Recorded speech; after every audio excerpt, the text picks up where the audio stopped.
Senza la memoria non c'è futuro, perché valiamo se conosciamo bene la nostra memoria, il nostro passato. Mi chiamo Radossi Giovanni.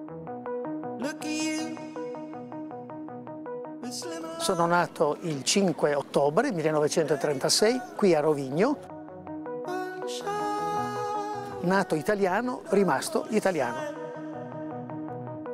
Il centro si occupa di raccolta di documenti in originale oppure in copia che possano spiegare a chi se ne occupa che cosa è accaduto in Istria a partire dal 1940, l'anno della dichiarazione di guerra della Seconda Guerra Mondiale, cosa è accaduto in Istria allora, da allora in poi, che ha portato la popolazione italiana del territorio da maggioranza a una estrema minoranza. Il censimento del 1945, ottobre del 1945, appena finita la guerra, la Jugoslavia l'ha fatto d'ufficio, prendendo le anagrafi, cartoncini e decidendo che Radossi era italiano e che Benussi invece non lo era.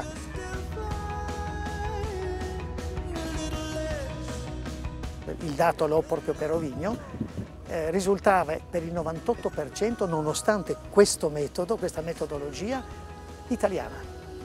Dopo 2 anni c'è stata la firma del Trattato di pace, che ha assegnato anche la mia città, anche Rovigno, alla Jugoslavia. Uno, penso, si debba chiedere quale giustizia quel Trattato di pace abbia inteso rispettare. La comunità italiana dei rimasti, così ci chiamiamo, va su circa 34.000 associ, appartenenti. A Rovigno siamo circa 2.000-2.500. Io spiego spesso ai miei amici croati con una formula chimica questa presenza, cioè la riduco alla formula dell'acqua, H2O. H2 sono H croati, sono in maggioranza, O siamo noi, l'ossigeno, gli italiani. Se viene a mancare l'ossigeno non è che l'acqua sia peggiore o migliore, non è più acqua.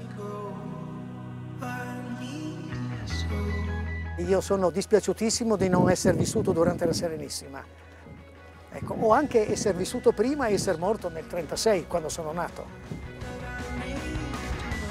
A Rovigno di Veneto c'è praticamente tutto quello che lei può vedere al di fuori della città nuova, che non ha neanche un volto, non ha una sua espressione, ma il modo di vivere dentro a queste pietre, a quegli edifici che lei scorge anche da questo angolo, richiamano Venezia. Se lei guarda il panorama di Rovigno da questa, ma soprattutto dall'altra parte, dal lato settentrionale, tutti dicono ma questa è Venezia, perché le case sono proprio a picco sulle acque, sul mare. Quindi Rovigno è la più veneziana.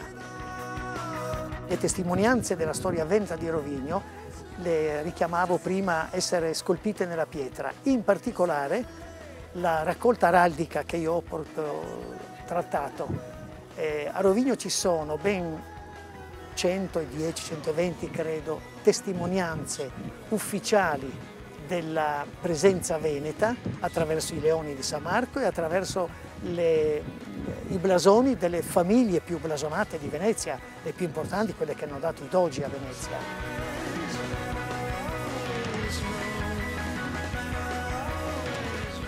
Il Veneto in 3 keywords: cultura, arte, convivenza. Venezia è stata la prima capitale europea della convivenza tra Occidente e Oriente.